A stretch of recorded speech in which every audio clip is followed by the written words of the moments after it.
Ball is fumbled, picked up by Kenneth Olabode, and he runs it in from the 6. And Colorado has upset UCLA. 20th, and there it is! Are you kidding me? Jumper from 15 and will knock it down. Kennedy Leonard. Over left, there's a slip screen inside. Actually elevates and slams with the left hand.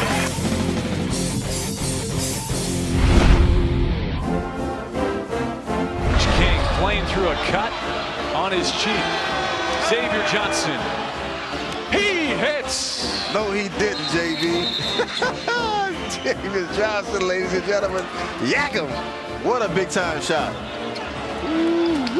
Hi again, and welcome to the Buffalo Stampede. I'm Mark Johnson of KOA Radio, your play-by-play voice of the Buffs. We're in the Buffs men's basketball locker room talking, well, men's hoops. It kind of makes sense, doesn't it? Head coach Tad Boyle with us, coming off a split this past week at the Oregon schools, winning on Thursday in Corvallis over the Beavers and then heading to Eugene and dropping that ball game to the Ducks. So what's the takeaway from the weekend? Well, look, we'll start with Thursday. I think Oregon State was a good win. We made some plays down the stretch that we had to make. Derrick White out of some timeouts made some big time plays for us. Xavier Johnson hit a big three there at the end. We didn't get any style points for that one. We didn't play our best basketball, but we found a way to win on the road, which in this league in February is a good thing. So we moved on to Eugene, and I thought for the first 15 minutes we went toe to toe with Oregon. Much like we did in this building a few weeks ago. But in the end, our offense really became stagnant, Mark. We went about an 11-minute stretch where we had one basket, and we didn't get to the free throw line. So we really, really struggled offensively.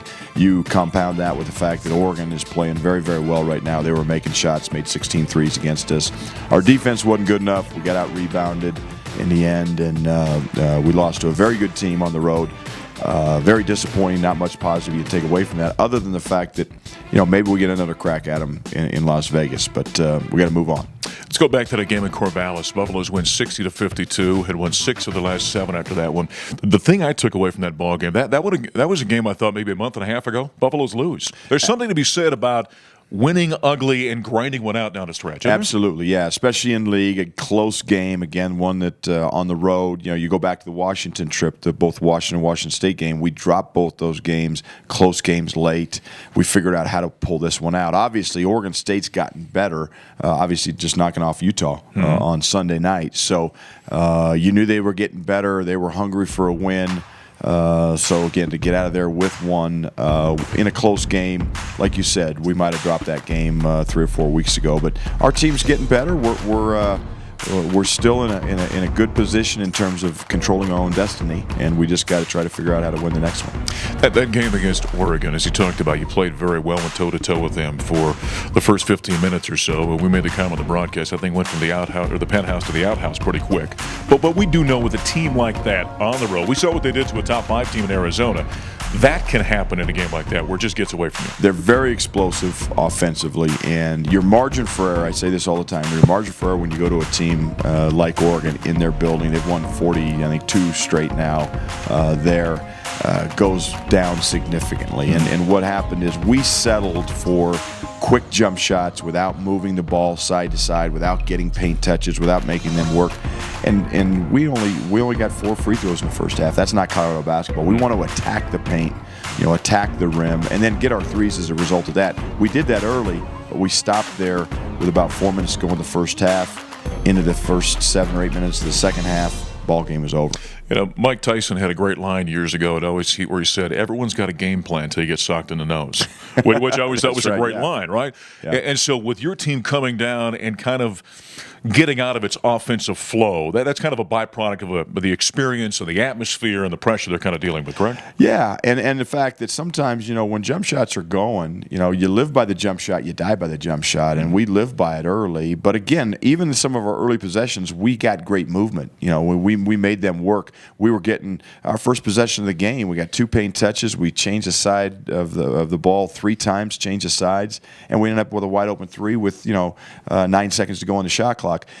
Later in that half, we were taking threes after one pass with 25 seconds left on the shot clock, and if those are going in, you're fine. But if they stop going in, which they did for us, you got problems because those lead to layups, lead to them getting in transition. The minus 14 number rebounding, is that the number that bothers you the most from a game like this? Absolutely, without a doubt. I mean, rebounding is indicative of effort. It's indicative of toughness. It's indicative of activity.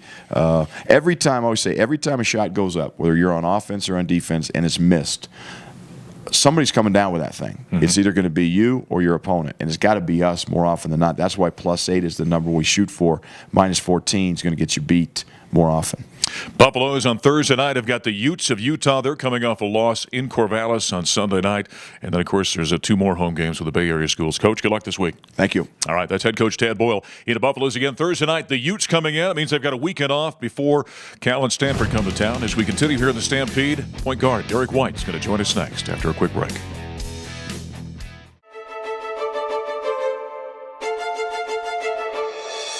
We were speaking to a class that's studying the introduction of sports governance, which is really about policy making, not just in the world of sports, which is exciting enough, but corporate governance, community and civic governance as well, the understanding of how policies really do play a role in what we do. And when there's a lack of policy, what chaos can ensue as a result of that. And I really enjoyed my time here with the class. They had some very good, informative questions. They were very probing, and I look forward to coming back.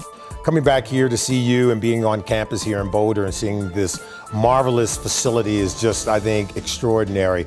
I think back to when I was here 30 years ago as a player, the barn we played in compared to this Taj Mahal, and you can't just thank the people enough in terms of the work that Rick George and his people have done to build this beautiful facility, and then the support of everyone in the community to help build these facilities as well. I just think it's phenomenal. I don't think words can describe what this place is like. And I know the athletes have to enjoy it because everything an athlete could want as a student and as an athlete, you have it right here at CU. Back in the Stampede, we continue in the men's basketball locker room here at Coors Event Center. That's where this guy hangs out. Derrick White, senior for the Colorado Buffaloes. Buffs coming off those 2 games in Oregon, split. Win at Oregon State, loss at Oregon. Tough loss certainly on Saturday for you guys. That's one that really got away from you. It was a good start for Colorado the way you guys are playing.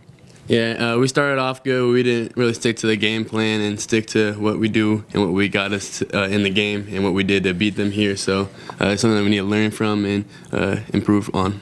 So now the Buffaloes have won 6 of 8 with that loss because they went on Thursday in Corvallis against the Beavers. You're playing good basketball right now. You still got an opportunity after the 0-7 start really to make an argument, don't you, to find yourself in the postseason? Yeah, I mean, it's not the way we want to start it, but we learned a lot from that start, and then we just know that we just got to protect home court here in these next 3 games and continue to battle moving into the postseason. Do you even allow yourself to think about, well, if we do this and we do that and we win that ball game and this happens, we could be in the postseason? Or for you, is it just kind of that laser-like focus that you got a Thursday night game with Utah? You can't really focus on the past or even the future, so you just got to focus on the present, and what we can do is prepare to beat Utah here on Thursday, so we can't really focus on what happened at the beginning of the year or what's going to happen in the postseason. Now, with that being said, I'm going to ask you to take us back to that 0-7 start. There's a great opportunity when a team digs a hole like that for, shall we say, a team to lose focus a little bit, and maybe guys go out and start playing for themselves. What was the key to keep this group together to turn this thing around to win 6 of 8? I think our chemistry has been a big thing all year long. We stuck together. A lot of teams might have separated and kind of went on their own way, but we all stuck together, and we knew that if we wanted to get back into this thing, we needed to do it together, so that's a big thing for us. See, you're supposed to say, Marcus, the point guard, it was all my leadership. I kept the entire group together. Yeah, a little help, though, right? I had a lot of help. Hey, how about the way you're playing right now? It seems as though this season's gone on. Now, you and I have talked a little bit about that transition you made from UCCS, coming here, playing 1 year at this level. But the last month, it seems like you're really kind of playing at a different level. Is there a comfort that you kind of come to, or a responsibility lever you decided you got to take over and be more of a leader on the court?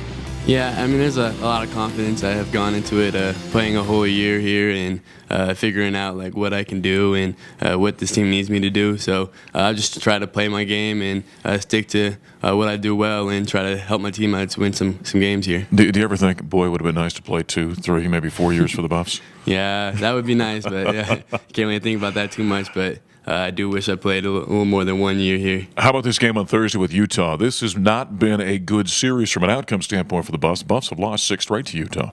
Yeah, and that's not a good thing. A lot of our seniors here, like Wes and Eshe, we want to get them a win for that against this rivalry of Utah. So sure. We want to come out here and start playing Colorado basketball and get that first win in a while. Speaking of Colorado basketball, I'm going to let you finish the sentence. The Buffs play best when they do what? When they guard. When they guard. All right. Yeah, we defend and rebound. Right. We're a tough team. All right. How does that slip away at times? Because it seems to me defense and rebounding is kind of a will and a want to, right? It's an effort thing. Why does it come and go sometimes, do you think? I mean, we've been doing well this last 6 to 7 games, but then against Utah or Oregon, we kind of just lost focus and we kind of weren't playing the way we've been playing in the past. So it's something that we need to regroup and come back and start playing like we used to. Well, good luck against Utah and, of course, the Bay Area schools. And then we'll see Derrick and the Buffaloes, of course, in Las Vegas for the Pac-12 Conference Tournament. Let's go and take a time out here on the Stampede. We're going to talk CU women's basketball. J.R. Payne, the head coach, coming off a very successful senior game here at the Event Center. Comes your way next.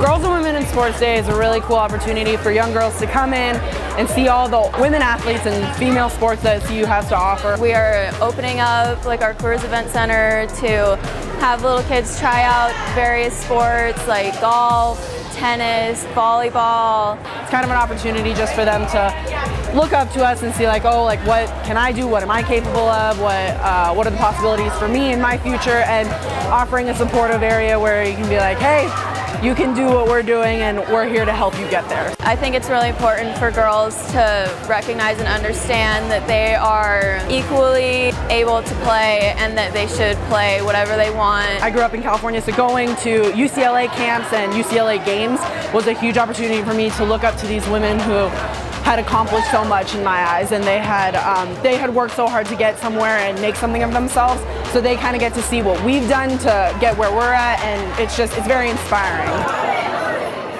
Well, there's some great images from National Girls and Women's in Sports Day. Head coach J.R. Payne joining us. That was before Sunday's game, by the way, here at the Event Center up in the concourse. Great event. A lot of people turned out. 4,000, in fact, come in for senior day in that event. But that's always kind of a fun event for CU women's basketball. Yeah, it is a fun event. It's great for our program. It's great for our department, community, and honestly, the entire country was celebrating it yesterday. Yeah. So really, really neat. As a women's coach with daughters, and I just think it's fabulous to have that many girls involved. And the 4,000 fans, biggest crowd of the season. That's awful nice on senior day. Oh my gosh, I looked up during the national anthem and I saw people lined up top, and I thought, man, this is going to be a great crowd and a great day. So it ended up being a split for the Buffs. They lose in a close one. In fact, on Friday night to Oregon State, come back and win over Oregon on senior day. Let's go back to the game against the Beavers. Okay, we played well. They're number 11 in the country, really good team, handled us pretty easily at their place several weeks ago. But we knew we could play with them if we could compete, from a defensive standpoint, create turnovers, and which always helps our offense. Sure. So we knew we could compete with them. It was a 4-point game down the stretch, and I thought we played really well. We just got beat on the glass pretty good, which hurt us. Well, I was going to say that there are a couple of numbers that kind of jumped off the box score to me. When you're 0 of 14 from three-point range and minus 20 rebounding, it's stunning you were that close late in the ballgame with those numbers. Well, yeah, and it just goes to show how well we played other than those two things. Right. Someone asked me after the game, are you worried about your shooting? And I said, no, because we'll never go 0 for 14 again from three-point line. But the rebounding we needed to do better, and we did yesterday. Bounce back then on the senior day game over the Ducks, 76-66.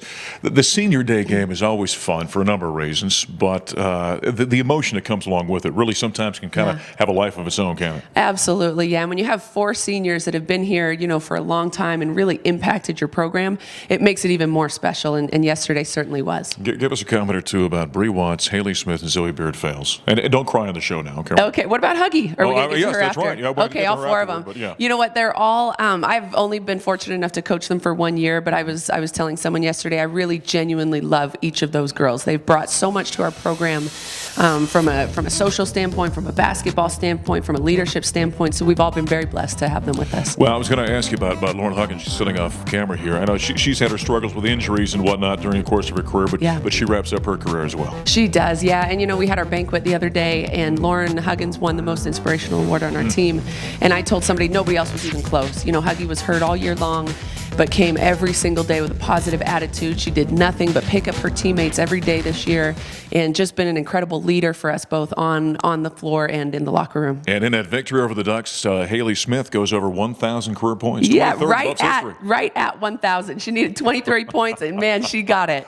But she was phenomenal yesterday. She was all over the glass, scoring when we needed big buckets, got to the rim, got to the free throw line. She was fantastic. So here the Buffs are now. They're sitting at 8-8, in fact, the Pac-12 conference play. I think that's a heck of an accomplishment considering what this conference is. Now, you still got 2 games left. You got to go on the road against the Washington schools. Yeah, Washington, we played both of those teams really tough. We had a great comeback win against Washington State the first round, and then we lost to, I think, Washington maybe 4 or 5 points. It was a close game, but a great challenge, and we're excited to go back on the road. So not to put the cart ahead of the horse here, but how do you feel about where the Buffs are playing now, end of the season, ready to jump in the postseason? If I was any other team in our conference, I would not want to play Colorado, mostly because we just play so hard. We play really tough. We're scoring the ball better. We're certainly defending well, and I think we can pose some problems for people. A team's going to have its inherent issues. That's just part of being a coach. But when you've got a team that plays as hard as your team does, that's got to be satisfying from a coach's side. Oh my gosh, yeah. When people say, "Man, your kids play hard," I'm so proud when people say that, because I really genuinely think, other than some execution things here and there, if your team plays as hard as they can, I don't know what else you can do as a coach. Well, good luck at the Washington schools and in the tournament. All right, thanks. We're excited. All right. That's J.R. Payne joining us, head coach of the CU women's basketball team. They've got those final 2 regular season games on the road against the Washington schools this weekend. We're talking with one of the seniors. Huggy is going to join us next year on the Stampede. Busy weekend for the Buffs, and you can follow all of it by checking out the media schedule at cubuffs.com. The women's team kicks off a light weekend on the road at number 9 Washington on Thursday night. That game tips off at 9 p.m. It'll be broadcast on the Pac-12 network. The men also tip off at 9 p.m. as they take on the Utes of Utah at the Coors Event Center. That game will be on ESPNU and the Colorado Basketball Network. And finally, the women are at Washington State on Saturday. Their game against the Cougars tips off at 2 p.m. and it'll be live streamed on the WSU website. As always, you can check out cubuffs.com for all upcoming games and where you can watch them.